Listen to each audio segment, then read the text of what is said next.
Buenos días y bienvenidos al Paraninfo de la Universidad de Salamanca. Señora subdelegada del Gobierno de España en la provincia de Salamanca, gracias por acompañarnos, autoridades militares y civiles que también participan en este acto. Profesor Verdugo, señor decano de la Facultad de Derecho, profesor Hernández Díaz, profesor Daza Gómez, profesor Juan Andrés Blanco y doctora Laura Pascual Matellán, integrantes de esta mesa. Gracias por contribuir al segundo acto de homenaje a don Pedro Dorado Montero, profesor catedrático de Derecho Penal de este estudio, cuyo centenario, el centenario de su fallecimiento, celebramos hoy. Hemos descubierto una placa en su tumba en el cementerio recordando su figura. El alcalde de Salamanca ha anunciado la próxima concesión del título de hijo adoptivo de la ciudad de Salamanca por unanimidad de los grupos políticos de don Pedro Dorado Montero, nacido en Navacarros. Esta tarde nos desplazaremos a su villa natal y también a la ciudad de Béjar, donde se formó, influido por los krausistas, por los regeneracionistas del momento, por los ilustrados de su tiempo, pero no podíamos dejar de conmemorar a don Pedro Dorado Montero aquí en este Paraninfo, en el aula más noble del edificio de Escuelas Mayores de la Universidad, tan próxima a la dedicada a su figura, muy cerca de donde nos encontramos. Queridos estudiantes, me imagino que de los grados de Derecho y Criminología, fundamentalmente, también autoridades de otras facultades que se suman a la celebración de este acto. Don Pedro Dorado Montero tiene dedicada, junto al aula Miguel de Unamuno, que fue compañero suyo del claustro universitario, en este edificio de Escuelas Mayores, porque fue uno de los grandes contribuyentes al prestigio de la institución, opacado quizás por la figura colosal de don Miguel, pero siempre memorable por su compromiso social y su compromiso académico. La universidad es una organización, una corporación integrada por personas, maestros y escolares, las que el aprecio y el recuerdo de las gentes es fundamental. Es un lugar común en ocasiones, en tono jocoso, a veces otras algo más grave, referirse a las disputas, controversias, la dialéctica entre profesores, profesoras, miembros de un mismo departamento. No siempre la concordia reina en el estudio. Así que pudiera parecer infrecuente que los compañeros de un profesor, en este caso don Pedro Dorado Montero, ensalcemos y ensalzaran en su tiempo también su trayectoria académica. Si Dorado Montero siempre ha concitado este consenso, esta unanimidad, es por sus rasgos de carácter. Además de ser un gran académico, un gran universitario, como sin duda glosarán los principales especialistas que componen esta mesa, fue un hombre bueno en el sentido machadiano del término, sencillo, humilde, como su origen, preocupado siempre por las personas más vulnerables, más frágiles, más expuestas a la inequitativa, desigual sociedad que le tocó vivir. El aprecio de sus colegas se observa en un homenaje muy similar, en el recuerdo documental, la evidencia de un reconocimiento que se le tributó en esta su universidad en el año 1923, poco después de su fallecimiento. Las palabras expresadas por las autoridades académicas y sus compañeros en aquel acto merecen ser repetidas hoy aquí por muchas razones, sobre todo por demostrar el aprecio que la Universidad de Salamanca desde entonces e ininterrumpidamente hasta ahora ha mantenido por la figura de don Pedro Dorado Montero. Comienzan estos párrafos en los que participaron figuras emblemáticas de la universidad de principios del siglo XX, como el entonces rector Enrique Esperavé Arteaga, que presidió el acto, o el catedrático Luis Maldonado, o nada menos que don Filiberto Villalobos. Pobre, muy pobre, dijeron entonces, lleno de privaciones, careciendo de toda clase de recursos, falto hasta de resistencia física y sin contar con protección alguna, cursó su carrera en nuestra universidad. Qué gran ejemplo para todos nuestros estudiantes de hoy, que alguien en circunstancias tan difíciles supiera vencer todos los contratiempos y pudiera alcanzar el reconocimiento intelectual en toda Europa e Iberoamérica demuestra hasta qué punto puede contribuir a realizar las aspiraciones humanas, la igualdad de oportunidades, incluso en sus expresiones más modestas, como las de los comienzos del siglo XX.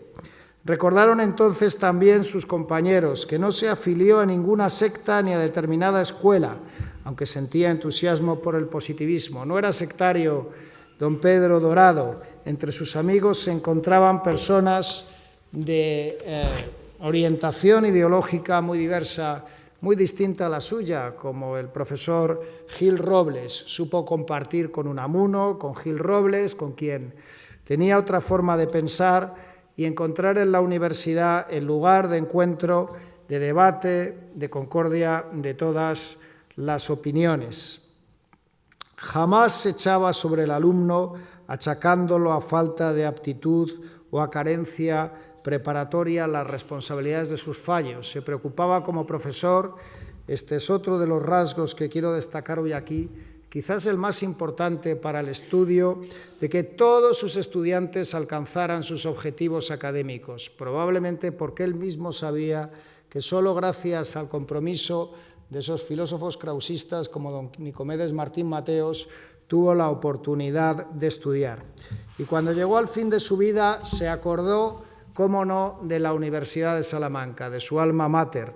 Todavía hoy su villa natal, Navacarros, y la ciudad de Salamanca le reconocen, pero la gran beneficiaria de la aportación patrimonial incluso de don Pedro Dorado Montero fue esta universidad, pues legó su patrimonio a la universidad en la sede de lo que hoy es el Instituto de Estudios Medievales y Renacentistas, demostrando su generosidad de espíritu y su aportación decisiva para que otros muchos jóvenes de Salamanca y de su entorno geográfico tuvieran la oportunidad, como él, de estudiar con independencia de sus condiciones familiares, sociales, geográficas de partida. Así que, al igual que he dicho hoy en el cementerio, junto al ilustrísimo señor alcalde de la ciudad de Salamanca y el alcalde de Navacarros, que también nos acompaña, mesa presidencial, expertos en la figura de don Pedro Dorado Montero, autoridades, profesores y profesoras del estudio, estudiantes, Pedro Dorado Montero, maestro del Derecho Penal. Víctor. Bueno.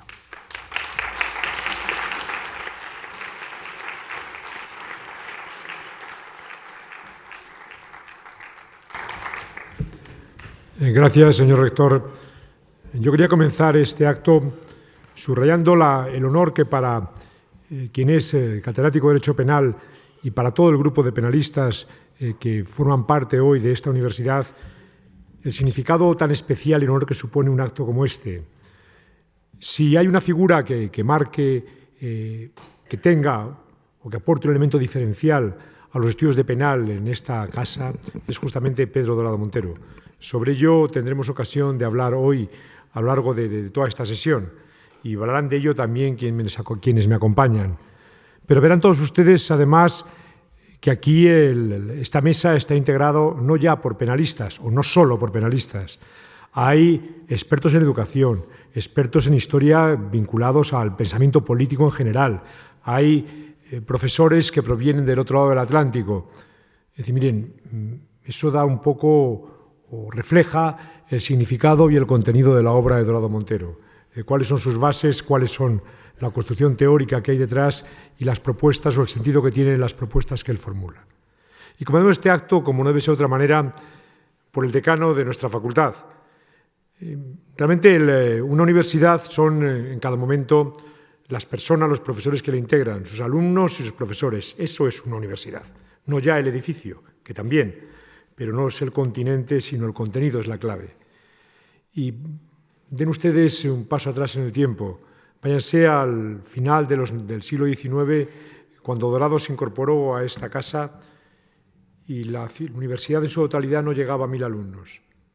La primera vez que tiene 1000 alumnos, que recupera la cifra de 1000 alumnos, es en 1900, el primer año del rectorado de Unamuno, por otro lado. Y la facultad hoy tiene más de 1000 alumnos, señor decano, es decir, más que todo lo que era la universidad entonces. Bueno, pues en aquella facultad en la que se integra Dorado y en la que supone un revulsivo y un problema también, sus aportaciones es en la que tienen que situar también el pensamiento, la docencia, las ideas de Dorado. Señor decano, tiene la palabra.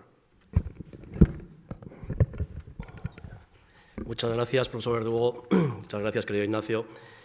Es una gran satisfacción poder abrir este acto. Es un acto de justicia histórica en la universidad y en la ciudad de Salamanca. Rendimos homenaje no solo a un extraordinario penalista, sino a un excelso jurista, más allá incluso, porque don Pedro Dorado Montero no solo estudió Derecho, sino que estudió también Filosofía y Letras, y esos conocimientos de filosofía se vertieron en el conjunto de su obra, contribuyendo a la modernización del pensamiento jurídico, muy influenciado por las corrientes filosóficas de entre siglos, del siglo XIX al siglo XX. Sin duda, el penalista más importante de su tiempo, más preocupado de las consecuencias del delito, probablemente, que de la teoría general del delito, conocida por sus contribuciones al correccionalismo, a una reinserción o resocialización del delincuente. Por lo tanto, estableció bases para un nuevo derecho penal y fue una influencia decisiva en las décadas posteriores. Pero, como digo, don Pedro Dorado Montero fue mucho más allá.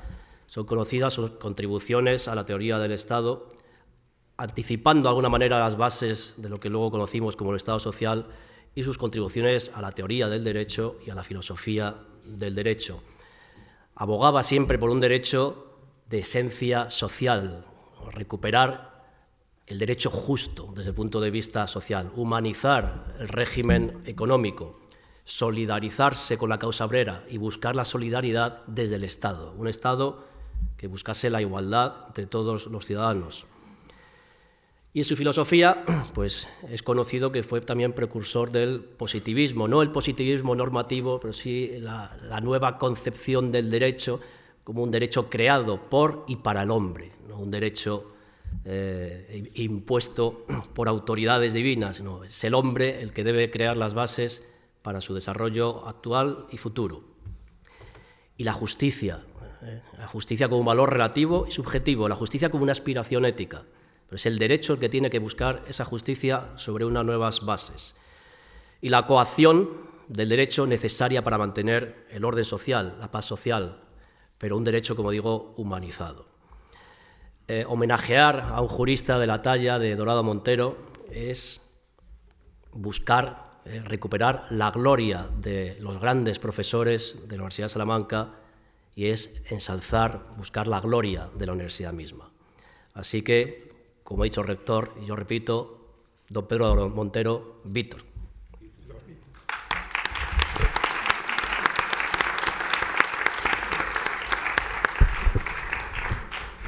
Como os he adelantado y de las propias palabras del decano pueden ustedes deducirlo, realmente Dorado no es que haga solo derecho penal, sino que también para entender a Dorado y para valorar a Dorado hay que situarse con sus bases teóricas, sus bases políticas y sus bases filosóficas.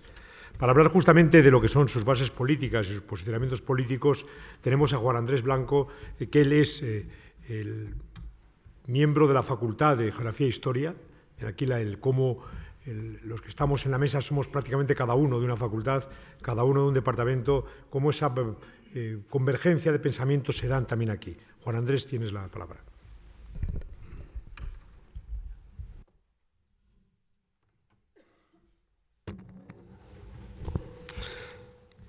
Buenos días, compañeros de la mesa, autoridades, vicerrector, miembros de la comunidad universitaria y alumnos que sin duda alguna son la parte más importante en esta celebración de alguien tan vinculado con la universidad.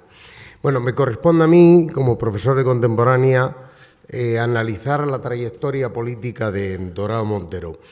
Es muy difícil separarlo de su trayectoria intelectual.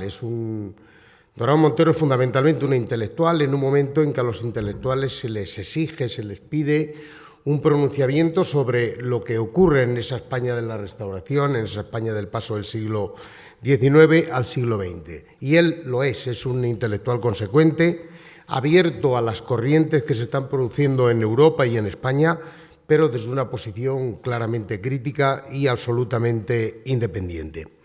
pero es coherente y es comprometido con lo que piensa. Como dice uno de sus discípulos en su entierro, hombres como Dorado hacen la patria y no otros que simplemente hablan, ¿no? Dorado está atento, muy atento a la realidad de España y también de la Salamanca de su época. Dirá muchas veces lo que yo conozco de Visu, lo que yo he visto, lo que yo he vivido. Y, como ya se ha dicho, está abierto a la influencia de las corrientes de pensamiento social y político de su tiempo.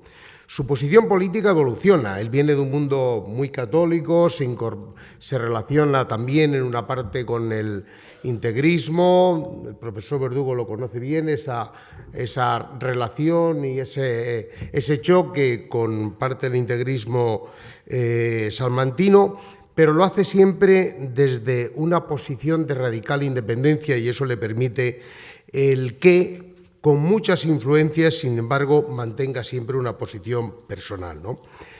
Tiene una formación larga, una formación diversa, que se hará referencia a ello, se inicia en Béjar, ya en contacto con el imperativo kantiano del conocimiento, de la moral, etcétera, y esto, junto con su criticismo, le acompañará, sin duda alguna, toda su vida, ¿no?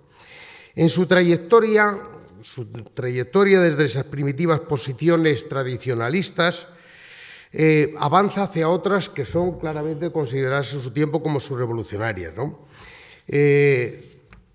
Algunos autores, como Azorín, hacen precisamente referencia a esa evolución, a ese cambio que tiene que ver sobre todo con esa posición independiente, ¿no? En la universidad, en Salamanca, se acerca al clauso-institucionalismo de la mano de su maestro Mariano Ares y sobre todo luego de Ginós de los Ríos, de don Francisco Giner, en su etapa de realización del doctorado en Madrid. Y luego se traslada a Bolonia, de donde procede fundamentalmente mucho de su formación y sobre todo de la base de lo que luego va a ser su posición política. Ahí accederá a una orientación positivista y sociologista. Entendía que era la ciencia, la sociología, que analizaba realmente los fenómenos sociales y había que tenerlo en cuenta. Su preocupación por la realidad de su época se mantiene y se muestra en distintas manifestaciones. Tiene fama de ser un personaje muy retraído, muy recluido y fundamentalmente después de esos encontronazos de finales del siglo XIX, ¿no? Pero es un personaje comprometido. Pretendió vincularse al Instituto de Reformas Sociales y los tuvo. Fue concejal. Participó, aunque ya desde una posición de salud difícil, participó en las campañas agrarias que tienen lugar en el campo salmantino en 1912-13, sin duda alguna con una posición muy viva, y estuvo muy preocupado por la realidad social de al menos ciertos sectores, los sectores populares, los sectores obreros. Tiene un libro de 1902 del problema obrero, donde naturalmente se refleja naturalmente eso. Se preocupa por las causas fundamentales del enfrentamiento social, de lo que se llama la desigualdad social, y considera que eso es producto, que la causa, que lo que se llama la cuestión social, la cuestión obrera, es producto fundamentalmente de las desigualdades como tales, ¿no? Pero muy pronto entiende que junto al principio de desigualdad, al principio de lucha inherente a esas desigualdades, surgen también, se van desarrollando también otros principios como los principios de solidaridad, los principios de altruismo, que van a jugar un papel también muy importante. A su vuelta de Italia se va a implicar directamente en la política, pero por un periodo relativamente corto. Es nombrado concejal dentro de la candidatura republicana en mayo de 1895 y así se va a mantener hasta 1899, ¿no? Se integrará en la Comisión de Instrucción Pública y es verdad que no interviene mucho, pero lo hace siempre poniendo un acento de humanidad y de justicia. Interviene en favor de algunas iniciativas educativas, de construcción de una residencia para las muchachas que desde el campo salmantino vienen a servir naturalmente a Salamanca. Se opone al impuesto de consumos, que era un impuesto denostado en el ámbito popular, y se opone también a la construcción de la Plaza de Toros. Se va un poco en la línea de un racionalismo muy estricto de Dorado. Es un republicano consecuente en los años 90. Republicanismo que viene de su idea estricta de la justicia y de la igualdad jurídica. Rechazará la monarquía porque entiende que le parecen intolerables los numerosos privilegios que la monarquía tiene porque sí, que tiene superiores derechos políticos, exención fiscal, etcétera, y considera que el rey no es un ciudadano cualquiera. Si lo fuera, y no un ser extraño que perteneciera a nuestra ciudadanía, se le trataría como a otro ciudadano. Pero no es simplista, Dorado no es simplista en esos planteamientos republicanos. Él considera que las formas de gobierno efectivamente son accidentales, pero que unas son más superiores que otras, que unas están más en armonía con nuestra condición humana, naturalmente, que otras. Y él defiende, naturalmente, esas ideas. Pero el criticismo no lo abandonará nunca. Será republicano, pero no deja tampoco sin crítica a los propios republicanos en la práctica. Lo hará con Nicolás Salmerón, que es una figura muy destacada, y lo hará con alguien menos destacado como Lerroux, al que ya en su tiempo acusa claramente de bullanguero y embaucador y poco más, ¿no? Bien, en el paso del siglo XIX al XX se le considera vinculado al regeneracionismo, del que se considera integrante, pero desde una posición de pesimismo escéptico, y sus discípulos así lo pondrán de manifiesto. Bueno, él es pesimista ante la posibilidad de regeneración de la sociedad española de su tiempo. Por otro lado, dice que él es pesimista, pero desde una orientación optimista, y que esto impregna su pensamiento económico, social y político, porque cree en la vigencia progresiva también de esos principios de solidaridad, de lo que viene haciendo referencia, y sobre todo a través del papel tutelar del Estado. Él se preocupa mucho por el Estado. Los juristas que están aquí saben que fue catedrático de Derecho Político, antes de Derecho Penal. Catedrático de Derecho Político en Granada, pero bueno, prefería estar en Salamanca y vino para Salamanca, naturalmente a partir de una formación muy amplia que era la que obviamente tenía, ¿no? Pero el pesimismo de Dorado, Dorado como regeneracionista frente a la España de la Restauración, no es un pesimismo paralizante, es un pesimismo escéptico ante los planes renovadores que desde el regeneracionismo se plantea. Él escribe, por ejemplo, en 1911, el llamado desastre nacional de 1898 pareció a algunos que iba a obrar el milagro de cambiar la naturaleza de España y, consiguientemente, hacerla variar de conducta. Pero yo fui escéptico y lo sigo siendo, y he visto confirmados mis pensamientos. Él considera que es difícil la regeneración porque no hay materia prima para tal labor. Dirá, somos un país de secano, árboles bravíos, y los frutos que podemos dar no son otros que cavites, Santiagos de Cuba, tratados de París, caciquismo, oligarquía, etc. Y consideraba que esto era inevitable porque en una frase muy suya dice: las cosas se caen del lado que se inclinan, porque llevan dentro su propio peso, que las arrastra donde deben ir, y España no cuenta sino con debilidad y con pus. Y trata de analizar el por qué no es posible la regeneración o no es fácil mientras no se cambia el individuo, porque considera que las instituciones que deberían llevarlo a cabo no están en condiciones. De los partidos políticos dice de todo. Los partidos políticos actúan solo como pandillas de protección mutua, buscando el beneficio inmediato de sus integrantes y a espaldas del bien nacional. La política en España, afirma en 1900, no es más que una madriguera de nulidades y bribones, un montón de gente sin ideas y sin el menor escrúpulo del orden moral. De la magistratura dice: ¿cómo será que está justificado en que los españoles desconfíen de las leyes? De la prensa, para ellos tienen. Consideraba que, en términos generales, estaba sostenida por fondos de reptiles, como la enseñanza, como la política. Toda la prensa en España es una gran comedia. De alguna manera salva la prensa socialista luego. De la enseñanza, sobre todo la universidad, dirá: son meras escuelas de pretendientes a cargos públicos. Y, generalizando, decía: la grandeza española no ha sido sino de caballeros y pícaros, es decir, de hidalgos de arriba e hidalgos de abajo, hambrientos, holgazanes y tan despreocupados y morales unos como los otros.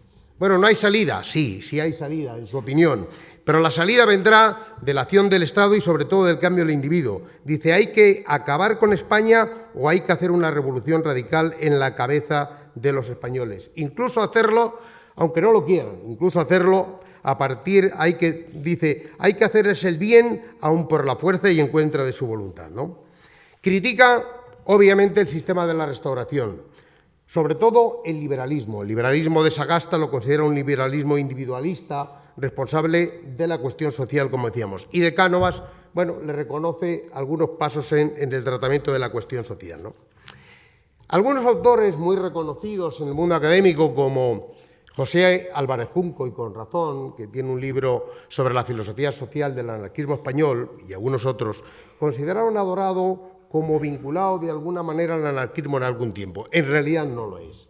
Es decir, él reconoce que a finales del siglo XIX, principios del XX, tiene una actitud muy crítica sobre el papel que tiene el Estado, sobre el papel que tienen las autoridades, sobre el papel que juegan las leyes en relación con la libertad. Pero él mismo reconocerá que, naturalmente, el Estado, las leyes, las autoridades son imprescindibles para el tipo de sociedad que él definía. En realidad, como dirá Bernardo de Quirós, más que proanarquista, lo que tuvo es una etapa absolutamente hipercrítica y da lugar, naturalmente, a una posición distinta. Es verdad que colaboró en algún momento con la prensa anarquista, pero a petición de los propios anarquistas y un poco en defensa de lo que eran los principios de la libertad de prensa, lo mismo que hace Unamuno y que, naturalmente, hace otros. Desde el punto de vista, coincide con los anarquistas en la importancia de la educación, de la renovación interna de los individuos, y le atrae, como le atrae a Unamuno, pues un anarquismo como el de Tolstoy, como el de Ibsen, que insiste en esta mejora del individuo. Dorado es fundamentalmente, si es algo, socialista. No estará adscrito a ningún partido, como no está adscrito a ninguna escuela, pero será fundamentalmente socialista. Efectivamente, colabora con la prensa socialista muy pronto y colaborará hasta el final, sobre todo en los números extraordinarios del 1 de mayo, en el Socialista, en la lucha de clases, socialismo, etcétera, colaborará continuamente. Considera al socialismo como una ideología en ascenso. Fue, como dice el propio Juan José Morato, uno de los intelectuales que por conciencia progresista se acercaron al Partido Socialista, pero sin militancia estricta. Mantiene una relación muy estrecha con Fernando de los Ríos, con Besteiro, incluso la mantiene de alguna manera con Pablo Iglesias, y Pablo Iglesias en la correspondencia con Unamuno hace referencia a esa valoración positiva de Dorado Montero, que recibe el socialista y que lo seguirá naturalmente viendo. Él tiene una valoración muy positiva del partido, sobre todo de la práctica del Partido Socialista e incluso de la prensa socialista. Ya les leí antes lo que piensa naturalmente la prensa, pero considera Dorado que la prensa debe jugar un papel fundamental en la educación y en esa labor piensa que solo la cumple realmente la prensa socialista, entendiendo que los otros, especialmente los liberales, vuelve con los liberales, están textualmente atiborrados diariamente de largas defensas de los toros, las tabernas, el uso de armas, el género ínfimo en el teatro, crímenes, desvergüenzas, etc. Solo se liberaría realmente la prensa socialista, ¿no? Los elogios al Partido Socialista son frecuentes, pero sobre todo a su comportamiento, más que a sus ideas. Dice textualmente, y acabo, ninguno de los que actualmente existen en España puede en general comparársele. A mí no me arrastra ninguno hoy por hoy como él, y no ya por la concepción e ideas que puedan constituir su credo, sino por la manera como se comportará regularmente, ¿no? Colabora, como decía, con la prensa, pero colabora con las organizaciones socialistas. Está muy presente, sobre todo en las organizaciones de resistencia, las organizaciones obreras, aquí en Salamanca, que estarán presentes, como todo el mundo sabe, en su entierro, en una posición naturalmente destacada, también la agrupación socialista, y colabora incluso con actividades de formación, conferencias en sus sedes, etcétera, etcétera. Sin embargo, el socialismo de Dorado presenta muchas ambigüedades.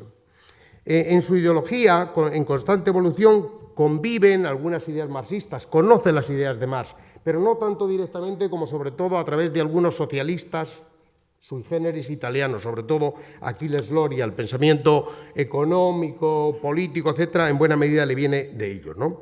Sin poder calificar estrictamente como socialista, la posición de Dorado sobre la cuestión social, sobre todo sobre la cuestión obrera, sí es en buena medida marxista, porque considera que la cuestión obrera viene fundamentalmente por las desigualdades económicas.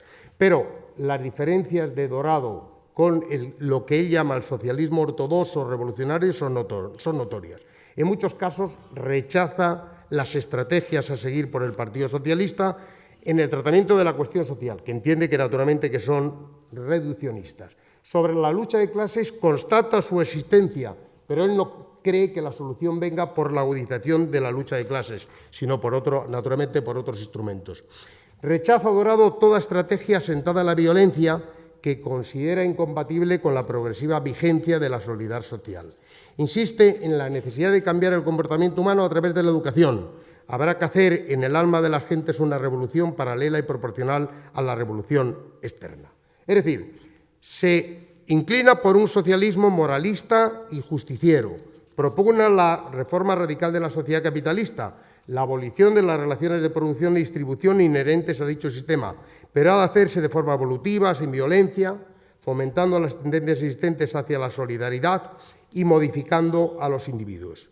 Es una posición radical en cuanto a su fin, pero reformista en cuanto a su estrategia. En cualquier caso, Dorado Montero, teniendo en cuenta sus propias circunstancias personales, es un intelectual que juega ese papel de intelectual, de intento de guía del conjunto de las masas populares, y lo hace desde una posición de absoluta honradez intelectual, y yo creo que eso es un elemento que, sin duda alguna, tenemos que valorar. Muchas gracias.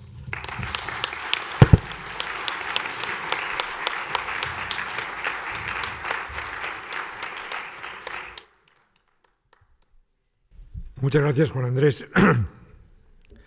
Dorado era un profesor. O sea, Dorado impartía su docencia en el aula que ustedes conocen a la entrada de este edificio, en la parte izquierda. Esa aula pequeña es donde se daba clase de penal. Impartir docencia en aquel momento con la ideología o con los puntos de partida que acaban ustedes de escuchar, pues siempre podía tener algún problema. Y más en una sociedad como era la salmantina de entonces, donde el integrismo tenía un peso importante. Y eso llevó a que en algún momento también debatiera sobre temas como la libertad de cátedra, sufriera limitaciones o ataques a su libertad de cátedra por otras instancias, algunas de ellas pues el obispo, por ejemplo, pero no solo, también incluso limitada por sus propios compañeros. Pero sobre el tema de la educación y Dorado, el experto que nos acompaña y que ha trabajado sobre Dorado es el catedrático de Teoría e Historia de la Educación, José María Hernández, que le doy la palabra. Chema.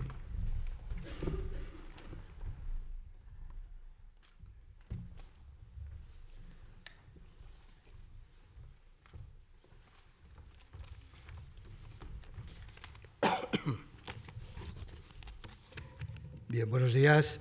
En primer lugar, quisiera agradecer la invitación que toda la comisión organizadora aquí presente, el profesor Cabero, Nieves San, Roberto, el profesor Verdugo, Laura, pues me hacen para participar, creo que de una manera muy sustantiva y muy inteligente, como ha destacado el presidente de la mesa, la perspectiva inter e intra que tiene la lectura vital e intelectual del profesor Pedro Dorado Montero. Creo que esta iniciativa no solo dignifica la figura de Dorado Montero, sino enriquece el conjunto de nuestra universidad. Esta apertura a lecturas de proximidad desde distintas procedencias intelectuales, sea la política, la filosófica, la jurídica principalmente, y en este caso la educativa. Desde el punto de vista educativo, como veremos, desde luego hay que hablar de la figura de Dorado Montero como una de las de mayor impacto social, socioeducativo, más allá o desde lo jurídico, pero con una proyección que ahora comentaré en 4 o 5 aspectos nucleares. Bien, por otra parte, es para mí, desde luego, un honor estar presente en el reconocimiento de un bejarano ilustre, nacido en Navacarros, pero formado en nuestro contexto bejarano, y es una de las mejores expresiones, desde luego, de nuestra sierra. Bien, he de reconocer que cuando hace ya algunos o bastantes años, a comienzos de los 80, iniciaba una investigación sobre las relaciones entre burguesía, movimiento obrero y educación en el contexto de Béjar, pues bueno, contacté directamente con la figura de Juan Belén Cela, que luego posteriormente fue alcalde de la ciudad de Béjar, y quien me recomendó profundizar en dos perspectivas que yo hasta entonces pues casi desconocía. Una era la de el filósofo Nicomedes Martín Mateos y otra, sin duda alguna, que fue, ahora lo comentaré, profesor y educador y formador de Dorado Montero. Y otra era la figura de Dorado Montero, que era muy representativo del ambiente intelectual que se estaba fraguando en el Béjar de los años 70 del siglo XIX. Yo hasta ese momento sabía que Dorado tenía una calle dedicada en Salamanca, que había un aula dedicada aquí en la universidad, pero muy poco más, y que era profesor, que había sido profesor de Derecho.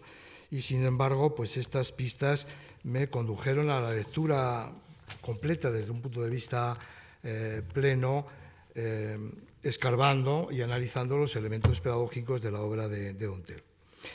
Voy a sintetizar en 5 aspectos lo que a mí me parece que desde el punto de vista educativo es relevante en la obra y en la actividad de Dorado Montero.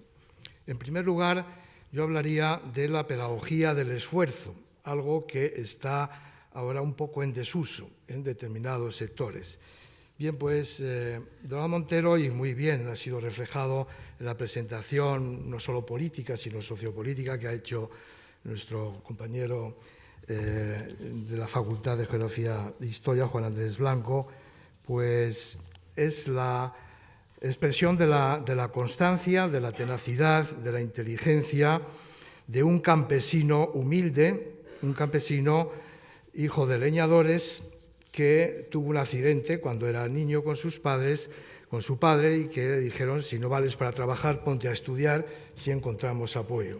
Y efectivamente era un niño muy despierto.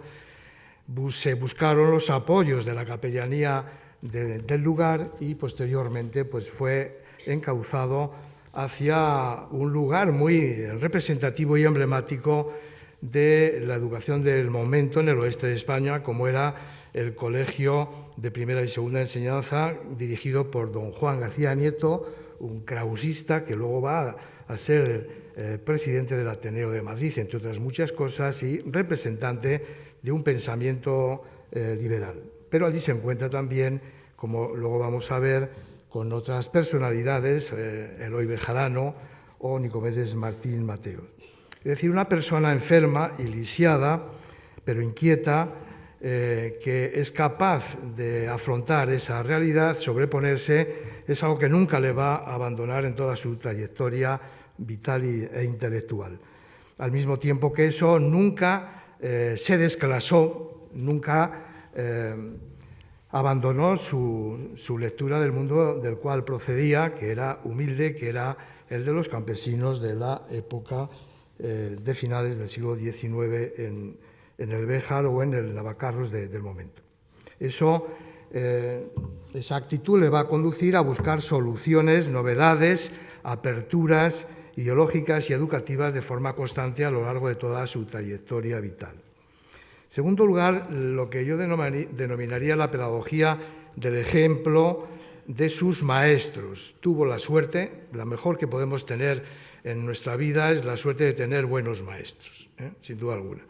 Pues Dorado Montero tuvo la suerte de contar con estos intelectuales y maestros excepcionales, cada uno desde su perspectiva, Nicomedes desde un espiritualismo liberal, García Nieto desde el krausismo, Eloy Bejarano prácticamente también. Eloy Bejarano desempeñó una función importantísima en la sanidad a comienzos del siglo XX en España. Es decir, se generó un clima que le condujo a contactar en la Facultad de Derecho y en el ámbito de la filosofía de la Salamanca de finales del XIX con personalidades como Mariano Ares, un profesor de metafísica realmente emblemático en nuestra universidad, muy crítico con el orden establecido, agnóstico y muy pues controvertido respecto a las posiciones integristas que estaban muy presentes y a veces dominantes en la Salamanca de fines del XIX. Contacto también con Mamés Esperabé Lozano, el rector, krausista liberal, quien en algún aspecto le echó un capote cuando tuvieron un conflicto serio que luego mencionaré, que ha sido estudiado por el profesor Verdugo hace ya algunos años. Pero sus maestros intelectuales posteriores, que quizá le influyen más desde el punto de vista educativo, van a ser los de la institución libre de enseñanza. Él, como seguramente muchos de ustedes saben, la Universidad de Salamanca estaba desprotegida en términos de formar doctores en estas épocas y no se podía defender el doctorado en la Universidad de Salamanca desde algunas décadas atrás, ¿no? Por lo tanto, tuvo que marchar a Madrid y allí contactó con profesores de Derecho, entre otros con Francisco Ginés de los Ríos, con pedagogos como Manuel Bartolomé Cosío, con Pedro García Blanco, con hombres y mujeres de la Institución Libre de Enseñanza que le acogieron realmente de una manera formidable y con quienes mantuvo un flujo de relaciones persistente en los periodos, no solo de estancia de 2 años en Madrid, sino siempre, de forma constante, de forma periódica, cuando visitaba Madrid, muy al estilo de Unamuno, que tampoco era institucionista, como no lo fue en sentido pleno Dorado Montero, pero sí receptor del planteamiento regeneracionista en términos de apuesta por una reforma moral del individuo y de España como se necesitaba en esos momentos. Posteriormente, sus maestros jurídicos más influyentes van a ser el grupo de penalistas y positivistas italianos, Ferri, Siciliani, Garofalo, Lombroso, Ardigó. Ardigó, desde el punto de vista educativo, es un positivista italiano que tuvo un gran reconocimiento y traducciones en sus obras al español. Es el primero que habló de ciencia de la educación, un concepto muy positivista, más allá de la trayectoria caracterizada por el escolasticismo y el espiritualismo pues tradicional aplicado a la educación. También, como antes se ha comentado, tiene distintos contactos políticos y sobre todo conceptuales con posiciones libertarias o, en algún sentido, anarquistas, sin militar nunca en ninguna asociación. Bien, ¿qué nos dice todo eso? La expresión de esta pedagogía del ejemplo es la expresión de cómo hay que saber evolucionar en la construcción de un pensamiento propio, que es el suyo, pero escuchando y siendo receptivo con quienes nos representan una posición relevante desde el punto de vista conceptual y formativo. En tercer lugar, yo destacaría, desde el punto de vista pedagógico, en la obra de Dorado, una defensa radical y apasionada de la libertad y de la libertad de enseñanza en particular. Desde luego, la universidad y la educación en todo el último cuarto del siglo XIX y buena parte de toda la Restauración estaba siendo asediada por posiciones muy integristas como las representadas por Orobio, que entre otras cosas expulsaron, el marqués de Orobio, expulsaron de la universidad a varios institucionistas y a varios exponentes de lo que había sido toda la trayectoria del sexenio, y fue una de las razones que condujo a la creación de la Institución Libre de Enseñanza.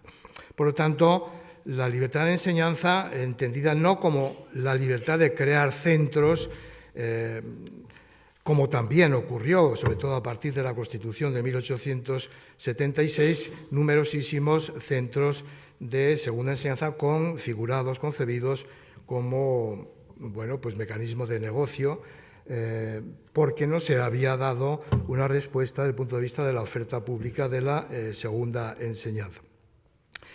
Bien,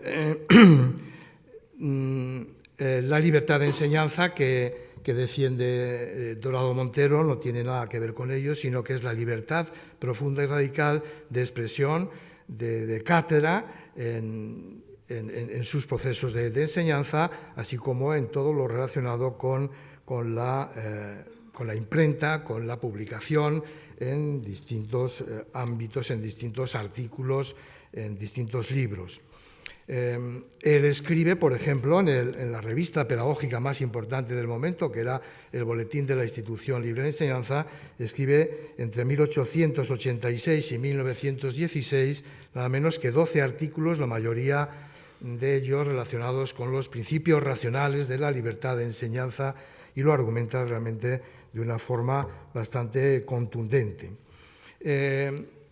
Como consecuencia de su forma de ser, de pensar y de enseñar, esa libertad de enseñanza estaba siendo sesgada, estaba siendo controvertida y estaba siendo muy condicionada por elementos que desde las mismas aulas estaban instigando constantemente en la Facultad de Derecho la actividad cotidiana de Dorado Montero. Y eso condujo a un conflicto realmente fuerte sobre la libertad de enseñanza y a un enfrentamiento posterior con el obispo, el padre Cámara. La actitud de Dorado Montero, la que le ha caracterizado desde el punto de vista del debate, de la discusión, es un estilo pedagógico muy tomado de uno de sus maestros, de Martín Mateos, que fue realmente el filósofo de la tolerancia, y es algo que caracteriza el espíritu y los escritos de Dorado Montero. Espíritu tolerante, que no es lo mismo que ser permisivo, es decir, de escuchar, de atender, de negar y de contravenir, pero realmente de ser respetuoso profundamente, como lo fue siempre como un gran intelectual, pero nunca permisivo. En cuarto lugar, creo que la obra de Dorado Montero tiene un impacto importantísimo en la construcción de la ciencia pedagógica por ser uno de los exponentes más significativos en la introducción del positivismo en España, como muy bien se ha expuesto con anterioridad. Frente a la pedagogía escolástica dominante en todo el siglo XIX, y de acuerdo también con muchas de las posiciones de la Institución Libre de Enseñanza, Dorado va a ser uno de los intelectuales que más apuestan por una interpretación positiva de la ciencia positiva aplicada a las ciencias sociales y con un carácter claramente interdisciplinar, que es un concepto que no se utiliza todavía en esa época, hoy es muy usual, pero en su vida real y en su vida intelectual es una de las grandes aportaciones al conocimiento toda la obra de Dorado Montero. Es defensor de la reforma moral profunda del individuo, pero es defensor de la escucha, de estar atento a las procedencias de distintos sectores de la sociología, de la política, por supuesto, de la filosofía, en una posición clara y decididamente humanista. Y para ir finalizando, pero quiero destacar con un cierto énfasis lo que me parece la gran aportación y la más original desde el punto de vista pedagógico de Dorado Montero fue lo que él inventó, podríamos decir, utilizó el nombre de la pedagogía correccional. Claro, hoy nos parece completamente normal ver que un menor, un niño o un adolescente que haya cometido algún tipo de delito deba tener un tratamiento distinto, en parte por muy grave que haya sido su delito al de una persona adulta. Pero es que en aquel momento, y escribe en distintos ámbitos, Dorado, pues un menor delinquía y era simplemente encarcelado al lado de violadores, al lado de asesinos adultos, y quien lógicamente le conducían al menor a no tener ningún tipo de respuesta posterior para mejorar sus condiciones de reinserción. Cuando él habla de pedagogía correccional es porque, siendo socialmente pesimista, a mí me parece que es profundamente optimista en la capacidad transformadora de transformación que tiene el hombre a través de la educación. Por eso él habla y se habla de la utopía penal y yo creo que hay que hablar también de la utopía pedagógica que se desprende de la obra de Dorado Montero. Hay que explicar y comprender el conflicto del menor o de las personas que están penando, pero hay que buscar las raíces sociales del conflicto, del error, de lo que se haya producido, conflictos o problemas o raíces sociales y de orden económico. Las condiciones materiales y las condiciones de vida de las personas, dice Dorado, son las que en definitiva conducen al tipo de prácticas y de sociabilidad en una dirección o en otra. Por eso hay que prevenir, y la mejor prevención posible es mejorar, construir un modelo de sociedad y de Estado también diferente, que es la mejor prevención para que las personas se relacionen, establezcan códigos sociales más o menos admisibles en sus prácticas cotidianas. Y en lo que se relaciona específicamente y de forma concreta con la parte netamente pedagógica, él es realmente el autor intelectual de todo lo que van a ser los tribunales tutelares de menores, nada menos, que no existían hasta que se desarrolla la posición de Dorado Montero y se van a convertir en los instrumentos ideológicos, conceptuales y jurídicos que van a proponer la creación de instrumentos formativos, reeducativos, que van a ser una realidad ya en los años siguientes, incluso, sobre todo, inmediatamente después de fallecer él. Hay una personalidad que tiene un gran impacto en estos años, que es una escritora y una profesora portuguesa, Alice Pestana, una de las mujeres más activas dentro de la institución libre de enseñanza, que va a establecer una relación directa. Aquí se conserva todo el epistolario en el archivo y en la colección del epistolario de Dorado Montero. Muy poco antes de fallecer Dorado, recibe una carta de Alice Pestana, pues agradeciéndole toda su colaboración y constantemente, no solo una carta, sino varias, solicitándole información y apuesta y apoyo conceptual para la creación de los primeros tribunales tutelares de menores. Esta es una gran contribución, extraordinaria contribución al ámbito de la reeducación de menores y muy viva, muy actual entre nosotros un siglo después.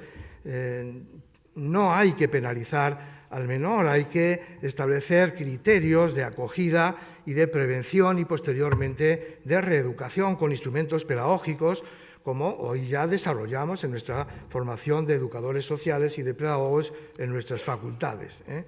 Realmente yo esto lo explico en la facultad, en las clases de Historia de la Educación, y los chicos se quedan asombrados, pero ¿cómo era posible que se produjeran ese tipo de circunstancias y cómo no se podía atender a un niño de 12 o un adolescente de 15 años que sin duda alguna tenía circunstancias desfavorables para haber conducido al desarrollo de algún tipo de conducta inapropiada? Bien, por lo tanto, y para finalizar, me parece que, aunque solamente fuera esta contribución, que no lo es, en toda la obra intelectual de Dorado Montero, realmente es espectacular todo lo que está aportando a una vida digna, a una vida con nociones de reinserción y de reeducación para miles y miles de niños y de adolescentes que no tuvieron otras oportunidades sociales y otras mejores condiciones para pues encontrar un ámbito de acogida familiar o social más adecuado para que les evitara el incidir en algún tipo de recaída. Por lo tanto, desde el punto de vista educativo, Pedro Dorado Montero, Víctor. Gracias.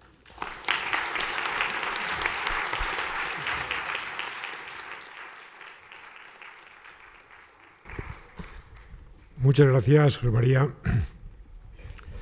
Este verano tuve el privilegio de formar parte de la comisión que valoró una tesis doctoral sobre Pedro Dorado Montero. Debo reconocer que hacía tiempo que no leía algo de tanto interés o no valoraba algo de tanto interés y tan documentado como aquella tesis doctoral. Porque pareciera que el estudio para los penalistas de Dorado Montero acababa con la referencia obligada a la utopía penal de Dorado Montero y ahí, y ya. Esa era una referencia histórica, no otra cosa. Da por ver detalles y hechos que aparecen en toda su biografía y que se proyectan sobre el derecho penal. Y yo creo además y lo diré más tarde, que hay que recuperar a Dorado e intentar explicar cuáles son las razones que me llevan a ello. Pues bien, la autora de esa tesis doctoral es Laura Pascual, que hoy nos acompaña y que tenemos el privilegio de que forme parte del equipo de Derecho Penal de esta universidad. Laura va a hablar de algo que hasta ahora hemos establecido las bases, pero no hemos hablado al detalle, sí al final, sobre la proyección de las ideas de Dorado sobre el derecho penal, sobre la criminología, su aportación a aquello que era la denominación de su propia cátedra, la Cátedra de Derecho Penal. Bueno, pues sobre Dorado Montero tiene la palabra y para mí es un placer dárselo a Laura Pascual.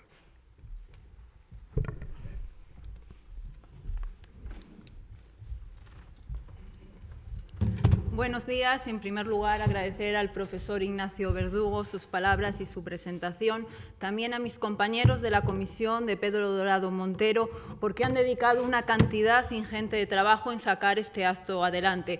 Pero sobre todo, muchísimas gracias a todos los valientes que habéis venido hoy aquí a honrar la memoria de Pedro Dorado Montero, porque él fue, como muy bien lo definió el profesor Roberto Álvarez, una víctima de la Inquisición del olvido. Y digo fue porque vamos a ver si es posible que hoy entre todos lo saquemos de ahí de una vez. Hace 57 años, el penalista Manuel de Ribacova y Ribacova publicó su monografía El centenario del nacimiento de Pedro Dorado Montero. Hoy nos hemos reunido aquí para conmemorar, para recordar el centenario de su fallecimiento.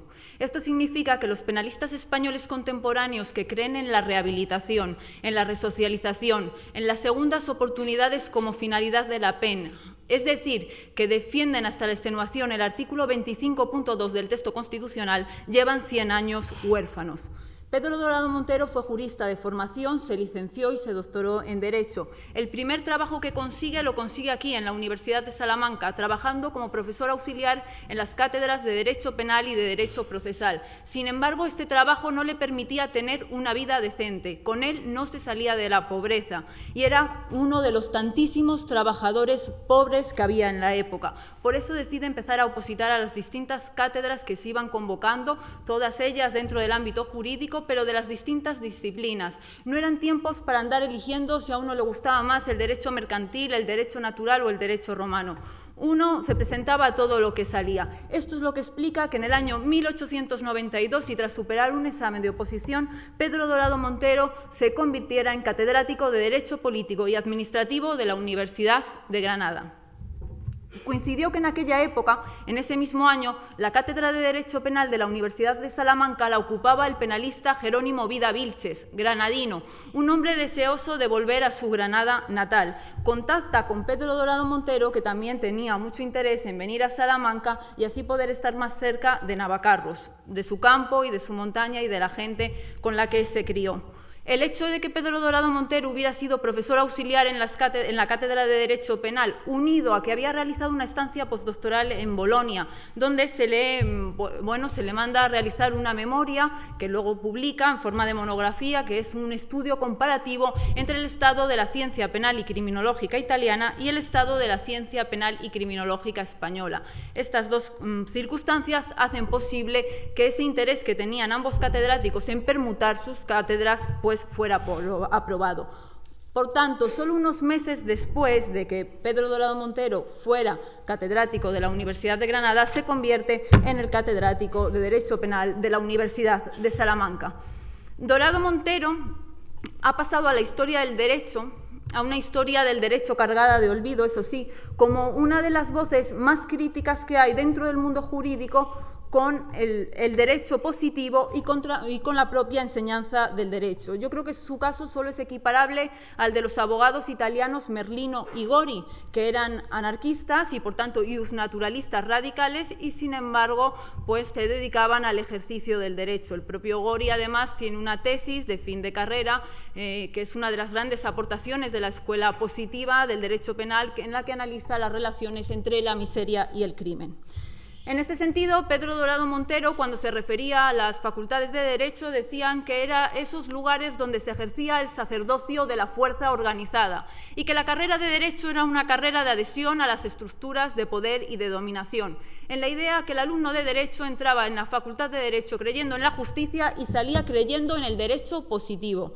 Y lo que es peor, confundiendo el concepto de justicia con el de derecho positivo. ¿A qué se debía esto? Bueno, pues él culpaba a los profesores, que basaban toda la enseñanza del derecho en un aprendizaje completamente memorístico, frente a lo que se hacía en las facultades de filosofía, que era despertar la capacidad crítica del alumnado. Por tanto, el alumno de Derecho jamás se cuestionaba el sistema y mucho menos era capaz de subvertirlo, porque solo lo que había hecho era aprenderse de memoria las distintas codificaciones.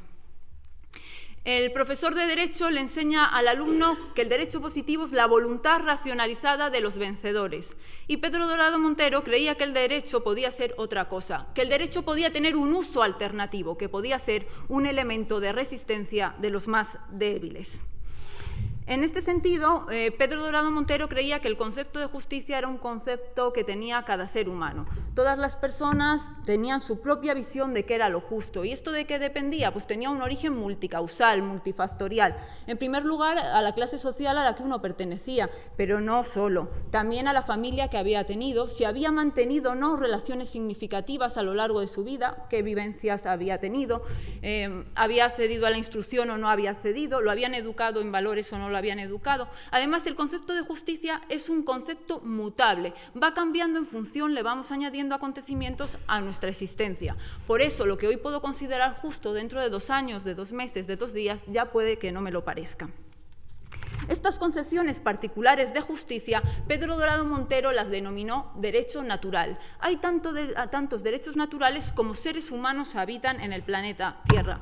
Sin embargo, ¿qué es ese derecho positivo? Entendiendo por derecho positivo ese derecho legislado que se explica en las facultades de Derecho. Es el derecho natural o concepción particular de justicia de aquellos que tienen la fuerza suficiente de imponérselo a los demás. Es la noción de justicia de los poderosos, de los opulentos, de los dominadores y de los grandes. ¿Y por qué es peligroso que en las facultades de Derecho se explique que esto es la justicia? Bueno, en primer lugar, lo que ocurre es que cuando el derecho positivo es el derecho de los fuertes, las mayorías sociales que pertenecían o bien al proletariado o bien al lumpenproletariado o bien eran pobres de solemnidad, pues aunque tenían todos ellos una concepción de justicia diferente configurada por sus propias vivencias, aún así, pues al pertenecer a la misma clase social eran unas concepciones de justicia similares, desde luego no eran similares a la concepción de justicia impuesta. Por tanto, el derecho positivo no era un derecho que la propia ciudadanía identificara, porque era un derecho que estaba hecho para garantizar los intereses de clase de los poderosos, de los propietarios de los medios de producción. Pero lo grave de esto, donde ve realmente la gravedad Pedro Dorado Montero, es en la función pedagógica que tiene el propio derecho. El derecho es un perfecto constructor de subjetividades humanas.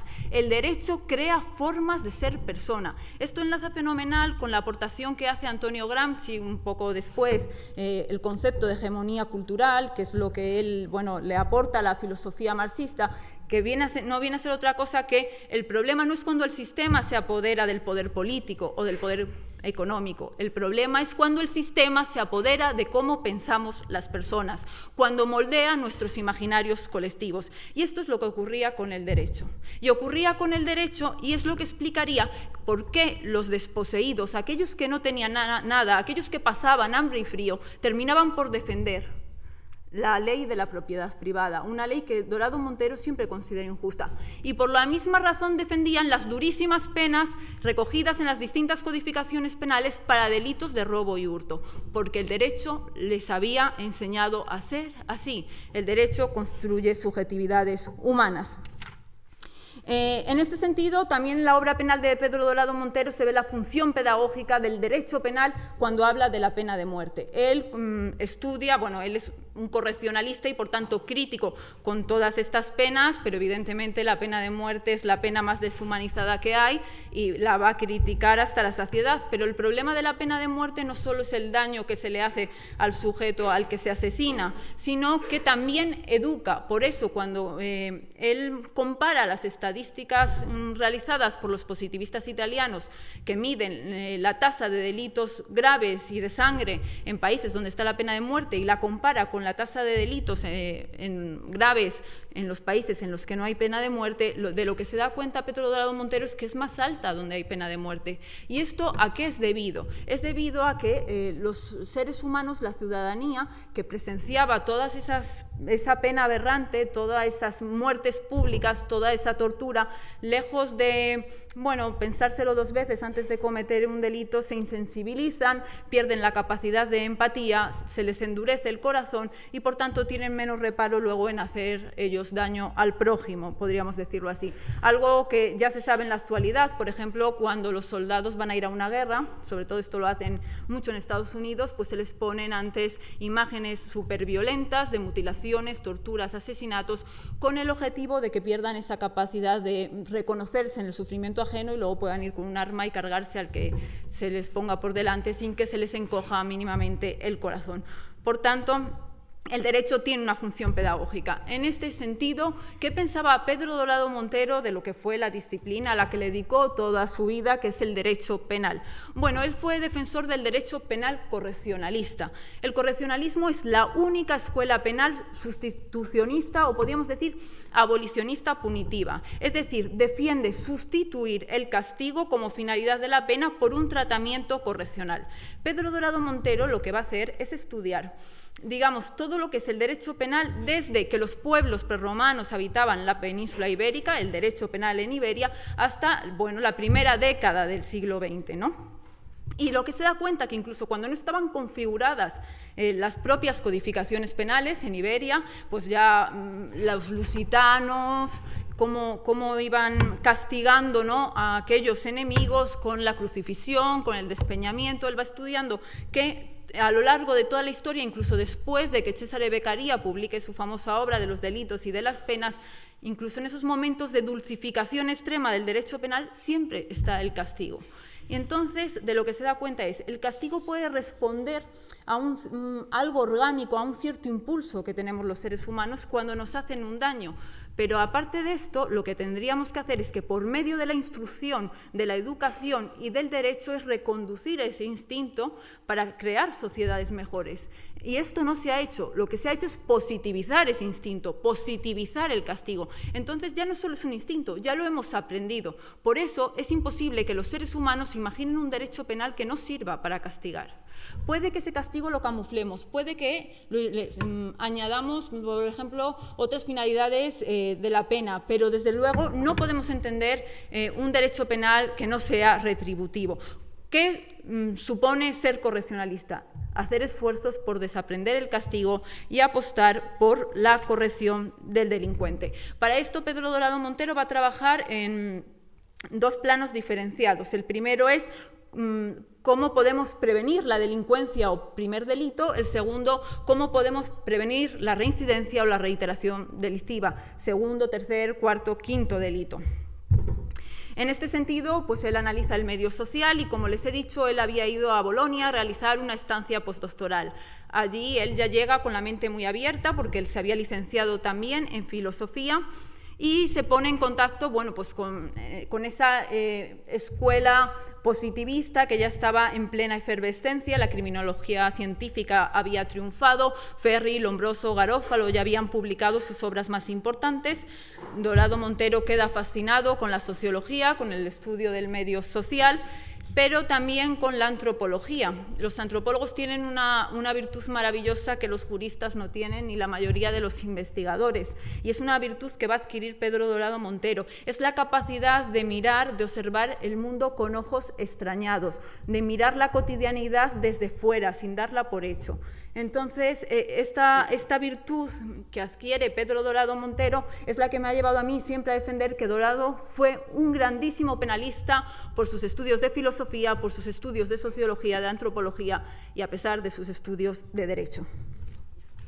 En este sentido, al analizar el medio social, se da cuenta de que existe un problema de clases, de que el medio social sugestiona a los seres humanos y no los determina, como pensaba el obispo y los alumnos que defendía Pedro Dorado Montero, pero sí los condiciona mucho. Hay personas que lo tienen muy difícil para no delinquir. Por tanto, él apuesta por intentar terminar con esas dos clases sociales, la de los propietarios de los medios de producción y la de los desposeídos, y también por tocar la propiedad privada. Y cuando se habla de tocar la propiedad privada, se habla de tocar la macropropiedad. No se trata de la casa en la que uno vive o el taller en el que uno trabaja, sino lo que yo tengo de más y consecuentemente otro tiene de menos. Se toca redistribuir.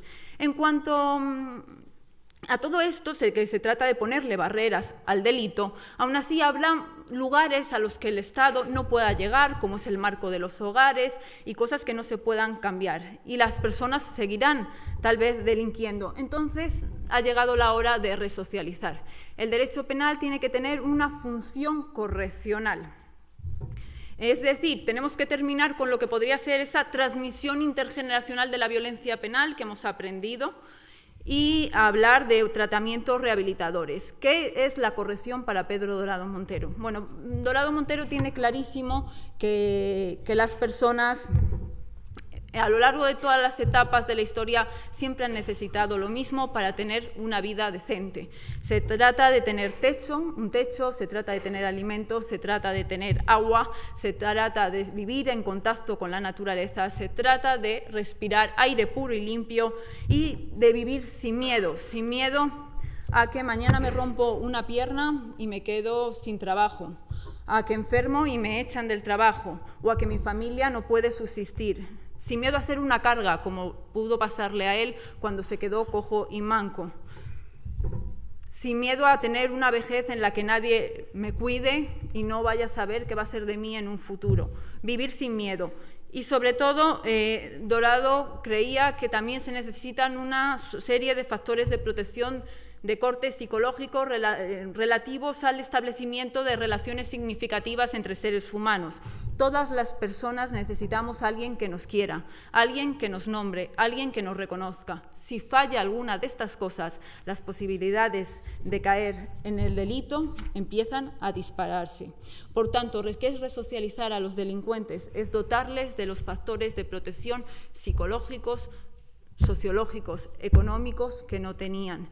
Es, diríamos, utilizando una terminología de los años 60 del siglo pasado, formar una ciudadanía resiliente, es decir, con todos los recursos necesarios para afrontar los golpes duros que nos va a dar la vida, y nos lo va a dar a todos, y serán inevitables, pero esto sí es evitable, y eso es la resocialización.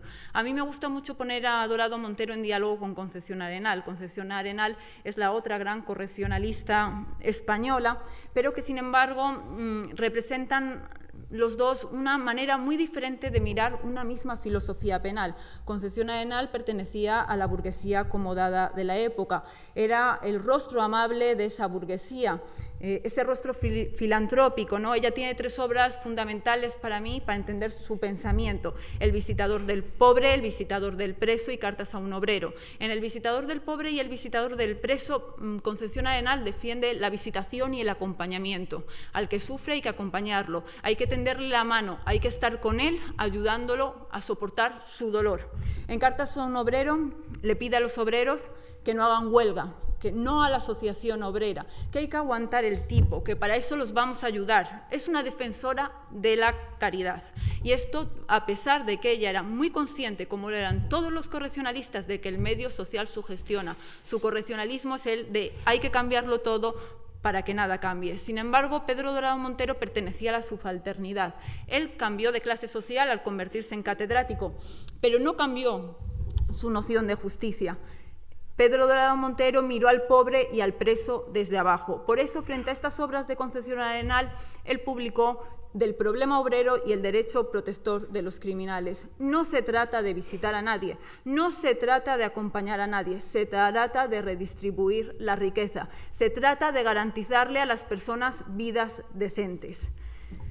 En este sentido, Pedro Dorado Montero decía que el penalista tiene que ser una persona que adopte una posición en el mundo. Y esa posición consiste no solo en estar dentro de los muros de las universidades, sino salir a la calle y hablar para las mayorías sociales, porque ellas son las que tienen el poder de transformar las cosas. Y se trata de decirles que es necesario realizar una transición de un derecho penal retributivo a un derecho penal correccional.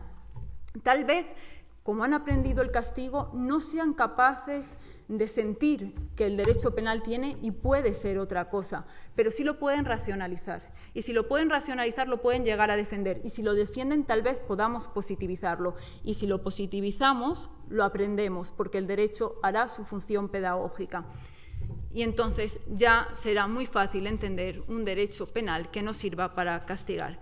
Pedro Dorado Montero creía que el corazón de los seres humanos es enorme, pero que lo sería muchísimo más el día que se apoyaran mutuamente y desaprendieran el castigo.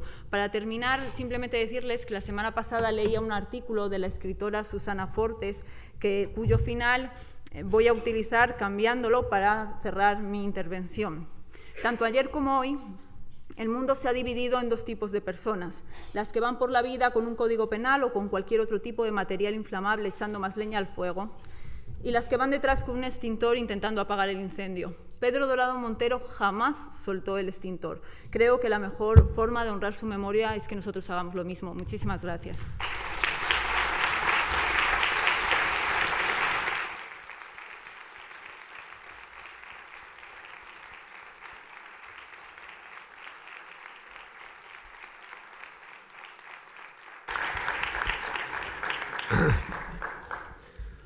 Ya ven ustedes por qué decía yo lo de la tesis, ¿no? Realmente, si alguien ha captado el pensamiento de Dorado Montero desde el punto de vista penal y su traslado, su potencial hacia el momento actual, es justamente Laura. Gracias. Pero esta universidad tiene, y siempre todos lo subrayamos, tiene una proyección hacia América Latina o hacia Iberoamérica, si les gusta más el tema. Y siempre decimos que no se entiende la Universidad de Salamanca sin esa proyección hacia el otro lado del Atlántico, hacia la otra orilla. De la otra orilla viene Carlos Daza. Carlos Daza es un viejo integrante, viejo en el sentido de que pasa el tiempo, un viejo integrante de esa comunidad salmantina con proyección en América. Él es catedrático en la UNAM, que era la hija querida de esta universidad, fundada en 1551, ¿no? La Real y Pontificia Universidad de México. De la Real y Pontificia Universidad de México, hoy UNAM, viene Carlos Daza y va a reflexionar también sobre la proyección o las posibilidades o lo que ofrece Dorado Montero también para el derecho y para la realidad del otro lado del Atlántico. Carlos, tiene la palabra.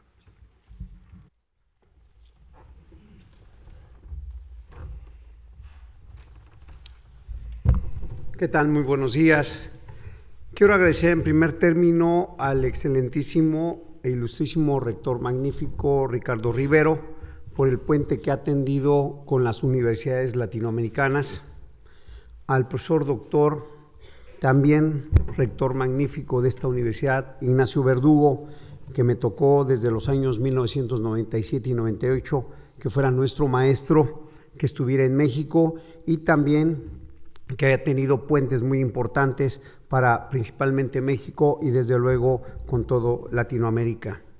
A la profesora Nieves Sanz Mulas, mi agradecimiento, a la Comisión Pedro Dorado Montero por la invitación a nuestra Facultad de Derecho y desde luego a mi persona, y a ustedes jóvenes estudiantes que hoy están en este foro.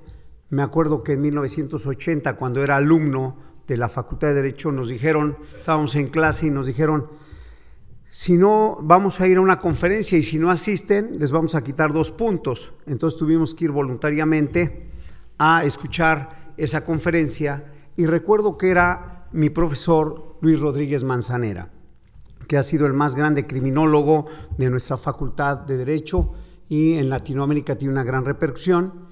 Y el tema que trató precisamente fue sobre el criminal nato, sobre las cuestiones, y habló de Pedro Dorado Montero. Fue mi primer contacto con este gran jurista, don Pedro Dorado Montero, que además él influyó en muchos de los grandes penalistas mexicanos y criminólogos, al grado que los criminólogos en los foros importantes han dicho que el derecho penal está dentro de la criminología. Bueno, nadie es perfecto, así lo manejaron ellos, fue su ideología y hay que respetarla. Pero Pedro Dorado Montero ha tenido una gran repercusión.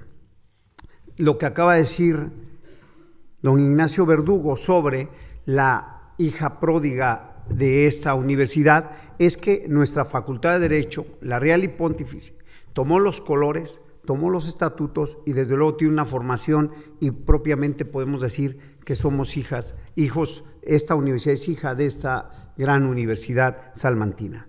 Nosotros venimos aquí a esta universidad desde 1997, han pasado grandes juristas mexicanos y siguen estudiando en esta universidad.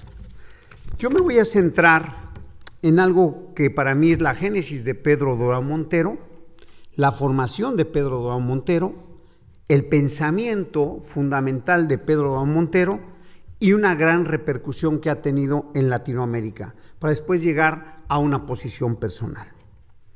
Puedo decir, porque además ya se dijo hasta el cansancio, que este hombre que fue maestro de maestros, que se desarrolló, era tímido, modesto, humilde. La fortuna lo llevó a un accidente a la edad de 4 años que marcaría su destino, al quedar impositado de la pierna derecha y desprendido de la mano diestra. Fue enviado por sus padres a la escuela, ya que no sería útil para las labores de la labranza. Es increíble, pero la misma naturaleza y el accidente que tuvo lo orilló a estudiar.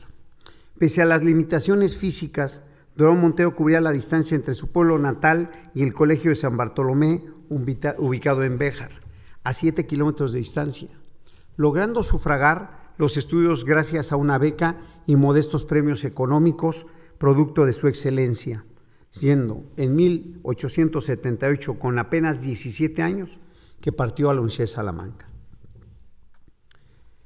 Una mañana lluviosa, el 26 de febrero de 1919, a los 58 años, en su pueblo natal fue despedido por un grupo de amigos y discípulos tras años de sobrellevar una vida profunda, enferma que lo recluyera en la cama y posiblemente la muerte. Don Miguel de Unamuno le dirigió las siguientes palabras fúnebres. Decía: enterramos hoy, ciudadanos de Salamanca, a este hombre civil, amigo nuestro y consejero de todos, a este hombre virtuoso, austero y honrado, a este hombre que trabajó para la redención de los delincuentes porque sabía entender mejor que nadie aquellos versículos de: no juzguéis y no seréis juzgado, porque con la medida que juzguéis seréis juzgado. Así terminó Unamuno su pensamiento. Hoy, hace unos momentos, estuvimos en su sepulcro. La Universidad de Salamanca se encontraba en un claro declive desde la invasión francesa a finales de la primera década de 1800. Varios edificios se habían sido acabados, la biblioteca devastada, y se le sumaba a lo anterior el Plan Pidal de 1845, que le restó la capacidad de expedir títulos de doctorado. Asimismo, la pérdida de la Facultad de Medicina y Ciencias. Jiménez de Azúa describe la situación de la siguiente manera: enajenados los bienes, perdida la autonomía, suprimidos los colegios, sin las multitudes de los escolares que otrora alegraban sus días y con escasos maestros que mantuvieran encendido el fuego sagrado de la ciencia. Fueron sus maestros durante su estadía notable del tamaño de Juan García Nieto y Eloy Bejarano. Aquí ya se ha dicho algo de esto. Pienso yo, decía en sus palabras Dorado Montero, la verdad es que quizás sin el señor Giner no hubiera salido del estado de larva, porque me parece que es a este señor a quien principalmente debo agradecer el no haber seguido siendo lo que era antes. Era un hombre agradecido. En cuanto a su pensamiento, podemos calificar a Pedro Montero como un precursor de la criminología radical y un exponente del correccionalismo. Para mí es muy importante esta temática porque el parteaguas que se tiene hoy en Latinoamérica, en las constituciones, en sus legislaciones, sigue vigente este pensamiento. La parte medular es reinserción social, resocialización del individuo como punto de base para la aplicación de la pena. Creo yo que es el punto central en el que influye en Latinoamérica. Después podemos decir que, ya entrando en la parte central de su pensamiento, encontramos lo siguiente. Existen dos etapas del pensamiento de Dorado Montero. La primera adopta una actitud de distanciamiento crítico en relación al positivismo y la segunda se deja llevar por la corriente del pensamiento positivista con la que conlleva una visión radical. Yo creo que él llegó a esta problemática derivado de que tiene una formación en España, pero cuando llega a Bolonia y se invade de todo ese pensamiento de los grandes positivistas, desde Garófalo, el famoso César Lombroso con su criminal nato, su regresión al estado salvaje, después los pensamientos de Freud sobre las cuestiones del yo y el superyo, yo creo que todo eso invade y desde luego, pero él ¿qué hace? Va más allá y da una postura. El punto de partida de Dorado Montero es la voluntad de cambiar la base positivista con el espíritu ideales correccionalistas. Los actos humanos no son voluntarios, sino el producto de una acción silenciosa de fuerzas naturales. Dejaba entrever su pensamiento. Sitúa las causas del delito en la voluntad libre, aunque torcida, del delincuente. La función penal, la pena es para Dorado Montero no un castigo, sino una forma terapéutica. Carece de sentido castigar a quienes no se puede considerar culpables, no como una forma de defensa social, sino una forma de tutela y corrección del delincuente. Por eso lo entiende no como un mal, sino como un bien al que el delincuente tiene derecho para salir de ese estado de debilidad, no como un instrumento represivo, sino preventivo de peligros futuros. Pedro Dorado Montero fue un ilustre jurista, con una vida dedicada a la producción científica y la cimentación del derecho actual. Sus fecundos pensamientos hicieron mella más allá de la criminología y que, incluso, del derecho penal mismo. Generó un nuevo paradigma para la filosofía jurídica en general, que solamente podemos entender a plenitud años después de que fueron brindadas. Él se formó primero como filósofo y posteriormente como jurista. Sus ideas plagadas de filosofía diversa cimentaron las bases, como lo dije, de la criminología moderna. Las ciencias modernas se han especializado al punto que hablan ya desde hace algunos años de las neurociencias, que por supuesto no se han mantenido alejadas del derecho penal. Los estudios realizados a diversas mentes criminales nos arrojan luz sobre el entendimiento del fenómeno criminal, al tiempo de vislumbrar nuevos paradigmas. Pionero, señaló horizontes nunca antes vistos para el derecho de aquellos tiempos y que el día de hoy se imponen como realidades. No queda más que señalar que el nombre de Pedro Dorado Montero se encuentra escrito con letras de oro en la historia del derecho, principalmente del derecho sobre el delincuente y de la prevención del delito, así como de ser punto de partida de estudio e inspiración para los estudiosos y estudiantes de las ciencias jurídicas, de forma que se concreten los más altos ideales de la academia. Quiero hacer referencia, ya por último, a la repercusión en Latinoamérica, que es el tema central para el que vine. Pedro Dorado Montero es un parteaguas en la filosofía jurídica que influyó en diversos penalistas de la talla de Antón Oneca, Cuello Calón, Barbero Santos, Ribacova y especialmente en Jiménez de Azúa. México se benefició con el gran problema que tuvieron ustedes, porque en la gran camada de juristas españoles que se fueron a radicar y que estuvieron en nuestra universidad, fue lo que alimentó la ciencia penal mexicana y que hoy agradecemos.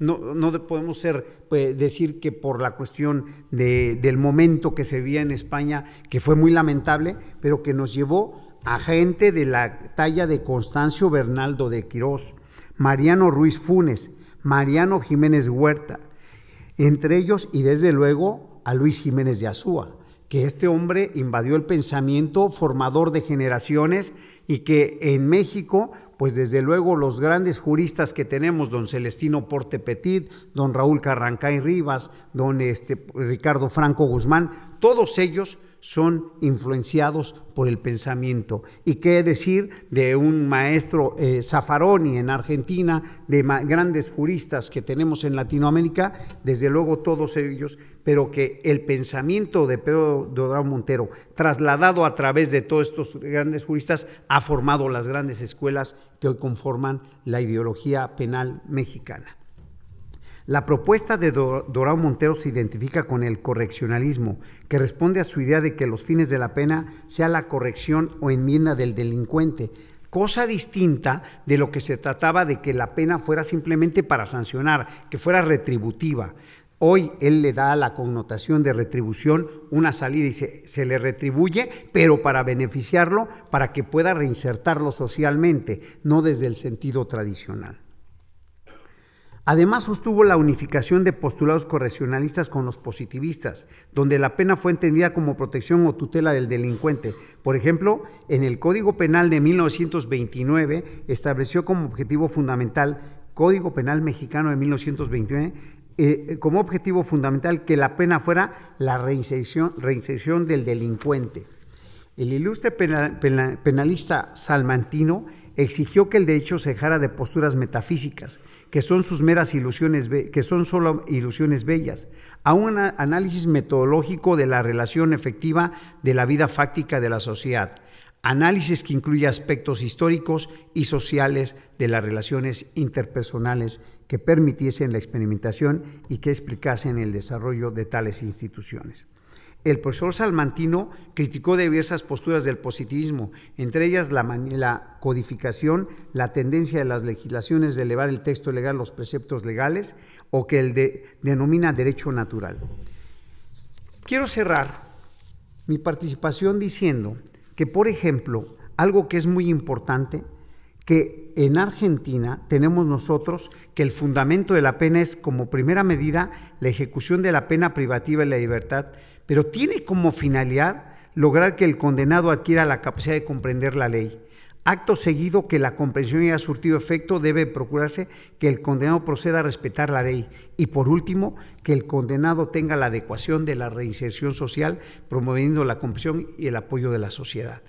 En México, en su párrafo segundo de la Constitución, se establece: el sistema penitenciario se organizará sobre la base de los derechos humanos, del trabajo, de la capacitación para el mismo, la educación y la salud, el deporte como medio para lograr ¿qué cosa? La reinserción del sentenciado a sociedad y procurar que no vuelva a delinquir, observando los beneficios de la ley.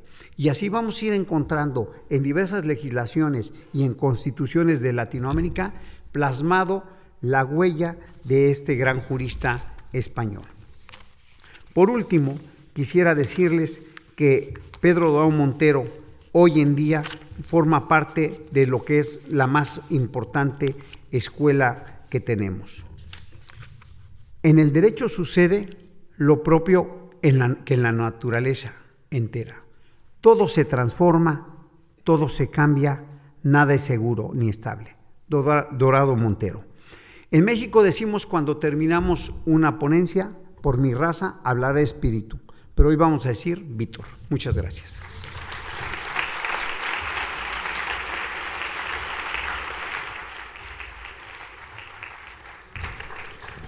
Muchas gracias, Carlos. Permítanme que cierre este acto recordando, llevando a cabo algunas reflexiones que creo que son adecuadas en este momento. Hoy hemos empezado el día visitando el cementerio, yendo a la tumba número 12 del cementerio civil. Es decir, antes que a Dorado enterraron a otros 11 personas allí, suicidas o no católicos. Realmente es un símbolo de algo que marca a Dorado, que es el ser diferente, el mantener el compromiso con sus ideas, aun con los costes que tuviera. Y los costes no fueron menores. Y en ese sentido es ya un ejemplo para todos nosotros. Sitúen a una persona siempre en el tiempo y en el espacio, en el tiempo que le tocó vivir y en el lugar donde tuvo que hacerlo. Sitúen y pueden valorarlo y pueden probablemente extraer conclusiones que a lo mejor le sorprenden. Pero sobre todo hay una conclusión que yo sí que extraería, que es el valor del compromiso. Y eso en un universitario, en un intelectual, es absolutamente clave. Dorado mantuvo el compromiso con sus ideas, aunque eso le llevara a la marginación, le llevara a enfrentarse al obispo, le llevara a la tumba número 12. Yo les diría también, y algo han podido escuchar esta mañana, que Dorado fue un adelantado a su tiempo. El ser adelantado a su tiempo y el ser en muchas cosas no ya minoría, sino defender posiciones marginadas intelectualmente en el tiempo y en el espacio que le tocó vivir, pues le han llevado a ser olvidado. Mira, el hombre no está olvidado, tiene un aula en la entrada, una calle en la ciudad y un centro de menores también nominado así. No, pero olvidado.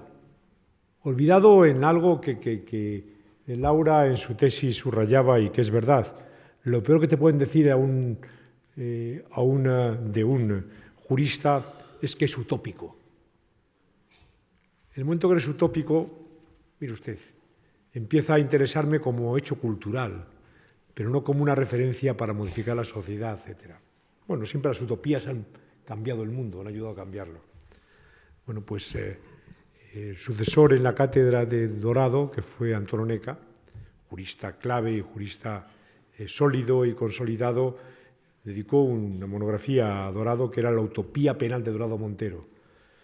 Y eso tiene una lectura positiva y una negativa, y la negativa al final fue esa. Es decir, Dorado es una referencia histórica, pero es algo más.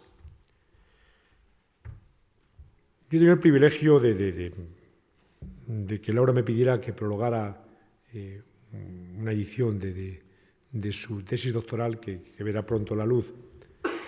Y ese prólogo le he titulado Recuperar a Dorado. ¿Por qué?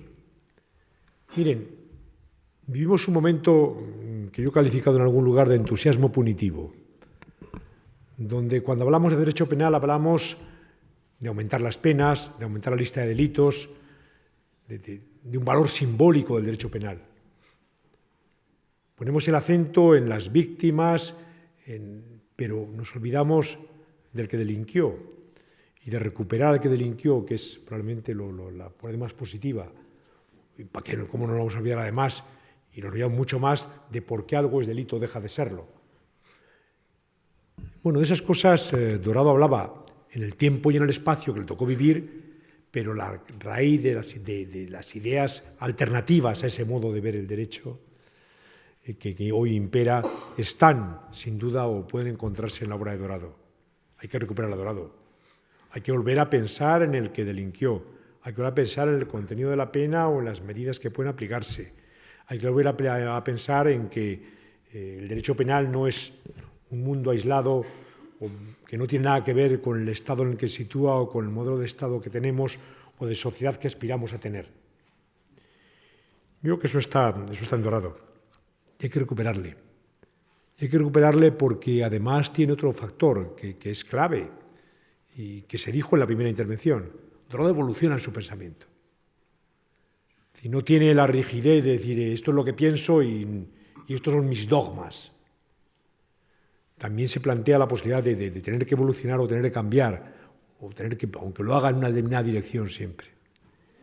Y eso en una persona que tenía limitaciones físicas, que tenía una posición minoritaria en la sociedad que le tocó vivir, en la universidad de la que fue integrante, y que se comprometió con su ciudad, con su sociedad, con su país. Bueno, yo creo que hoy con motivo del centenario de su fallecimiento, en este acto y en las reflexiones que han escuchado, bueno, pues marca un cambio de orientación. Al menos en esta universidad espero que sea así. Hay que volver a leer a Dorado, hay que recuperar a Dorado. Y ustedes, y sobre todo los que nos escuchan, los más jóvenes, los que son el futuro de esta universidad y de esta sociedad en la que estamos, Bueno, lean, Adorado. Lean cosas que pueden parecerles muy novedosas o muy rompedoras, pero no olviden que se han escrito a lo mejor hace más de 100 años y que pese a ello siguen valiendo. Una universidad, y les decía y concluyo, son sus integrantes, son sus profesores ahora y en su historia. Y su historia está formada por los profesores que la integraron, no solo por la fachada plateresca o la rana o esas cosas que a tanto entusiasman. La Universidad de Salamanca fueron los que aquí estudiaron, los que aquí impartieron su docencia, los que aquí escribieron, los que se comprometieron con esta institución. Y hay que recuperar a los que algunos consideran heterodoxos, a los que por razones de muy diversa índole, bueno, pues no les hemos recuperado o les hemos saltado. Hemos ido a recuperar profesores más cómodos en sus planteamientos. Bueno, vuelvo, hay que recuperar a Dorado. Muchísimas gracias.